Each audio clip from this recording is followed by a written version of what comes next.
கல்யாணமும் இல்லை, ரெஜிஸ்ட்ரேஷனும் இல்லை, ரெஜிஸ்டர் மேரேஜும் கிடையாது, தாலி கட்டி மேரேஜும் கிடையாது, அல்லது அவங்க சார்ந்திருக்கக்கூடிய மதத்தை பின்பற்றி செய்து கொள்ளக்கூடிய திருமணமும் கிடையாது.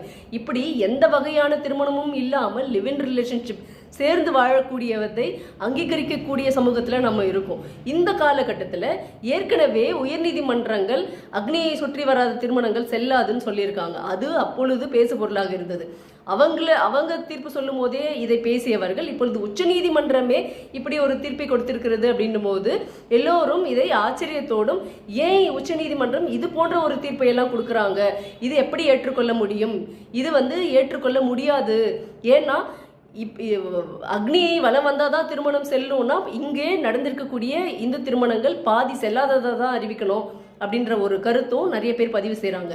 ஆனால் உச்சநீதிமன்றம் இதை எந்த வகையில் அணுகுகிறது அப்படின்னு நம்ம தெரிஞ்சுப்போம். உச்சநீதிமன்றம் என்ன 2